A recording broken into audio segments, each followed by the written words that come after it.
अरे भाग्यवान, मेरे जूते कहाँ रखे हैं? मुझे बाहर जाने में देर हो रही है। तभी मालती कमरे में आती है। ये रहे आपकी जूते। मैं इन्हें साफ करने के लिए ले गई थी।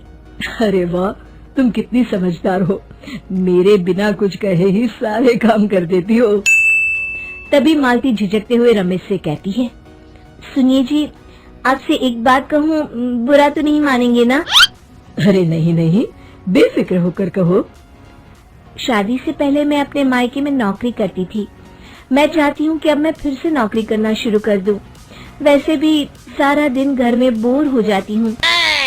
देखो मालती, तुम्हारे नौकरी करने से मुझे कोई ऐतराज नहीं है, लेकिन तुम्हें एक बात बता दूं, हमारे खानदान में आज तक कभी किसी औरत ने नौकरी नहीं की।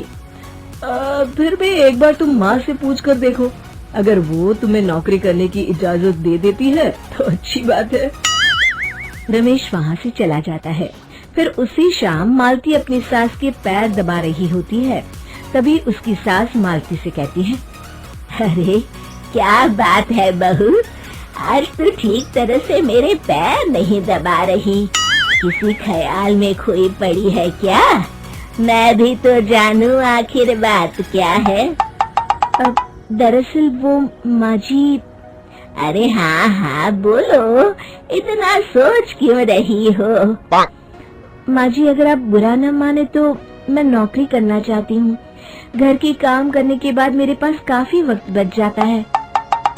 मालती की ये बात सुनकर उसकी सास गुस्से में कहती है, अरे बहू, तेरी तबीयत तो ठीक है ना? आज ये कैसी बहकी बातें कर रही है? भला हमारे खानदान में आज तक कभी किसी औरत ने नौकरी की है जो तू नौकरी करने की बात कर रही है, हैं? अरे बहू, तू क्या रिश्तेदारी में हमारी नाक कटाना चाहती है? जितना जल्दी हो सके अपने दिमाग से नौकरी का भूत उतार दे और अब जा, जल्दी से रसोई में जा, खाना बनाने का वक्त हो रहा है। मालती मन मार कर खाना पकाने के लिए रसोई घर में चली जाती है। अगले दिन, नमस्ते माँ जी, कैसी हैं आप? अरे आओ आओ दिवाकर बेटा, बैठो, मैं तुम्हारे लिए चाय मंगाती हूँ। बहू, जरा एक कप चाय तो लेती आना। फिर दिवाकर एक फाइल खोलकर मालती की सास के सामने रख देता है। ये देखिए माँ जी, ये है पिछले महीने का हिसाब और ये रहे मुनाफे के रुपए। एक बार हिसाब देख लीजिए और इन कागजों पर अपने दस्तखत कर दीजिए। अरे दिवाकर बेटा, मैंने भला आज तक कभी तेरा हिसाब देखा है जो अब देखूंगी? ला बता, कहाँ दस्तखत करूं? तभी मालती चाय लेकर वहाँ आ जाती है और अपनी सास को बिना कागजातों को पढ़े इस तरह लापरवाही से दस्तखत करते हुए देखकर हैरान रह जाती है।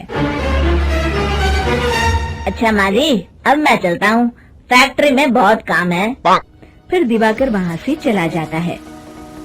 कुछ दिनों बाद मालती बाजार में कुछ सामान खरीद रही होती है।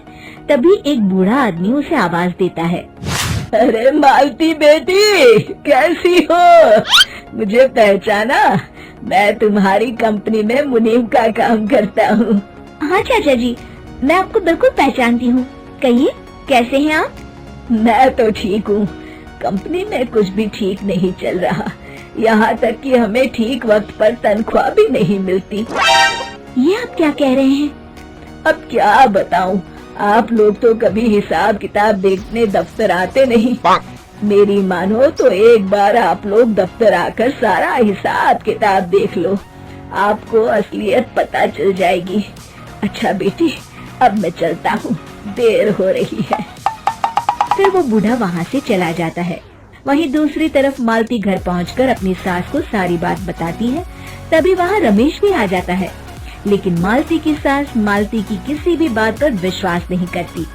तभी रमेश कहता है, अरे माँ, बिना आग के कभी धुआं नहीं उठता। जब मालती इतना कह रही है तो हमें एक बार दफ्तर चलकर देख लेना चाहिए। वैसे भी हम लोग काफी दिन से अपने दफ्तर नहीं गए हैं। इस तरह किसी एक आदमी के भरोसे काम छोड़ना मुझे भी ठीक नहीं लगता। अगले दिन वे सभी अपने दफ्तर पहुंचते हैं। और सीधे दिवाकर के कैबिन में जाते हैं। अचानक सबको एक साथ देखकर दिवाकर चौंक जाता है। अरे माँ जी, आप सब लोग अचानक यहाँ कैसे आ गए?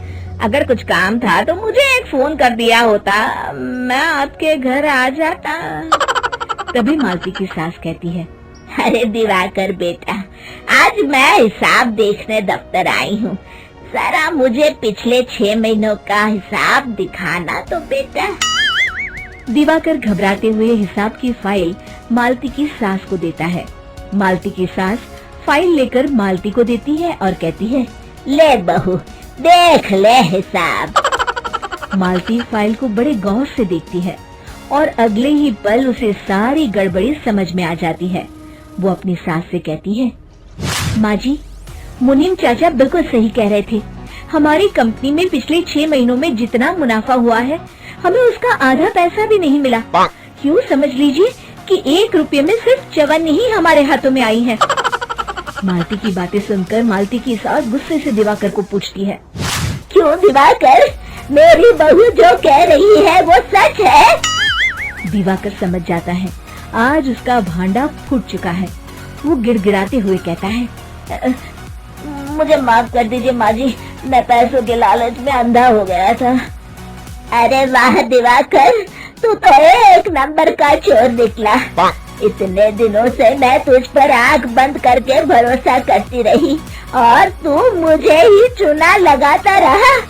अभी के अभी निकल यहाँ से और दोबारा अपनी शक्ल मत दिखाना।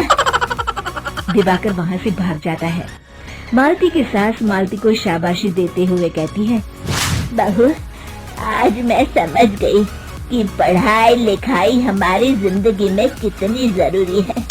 मैं बहुत किस्मत वाली हूँ जो मुझे तुझ जैसी बहू मिली है। शिक्षा, पढ़ाई लिखाई का इस्तेमाल सही जगह करके हम दुनिया में बहुत कुछ बदल सकते हैं। दोस्तों, कहानी अच्छी लगी तो लाइक जरूर करें और ऐसी ही मजेदार कहानियों के लिए इस चैनल को सब्सक्राइब करना बिल्कुल न भूलें। तो मिलते हैं एक और अनोखी कहानी में। तब तक स्वस्थ रहें, मुस्कुराते रहें।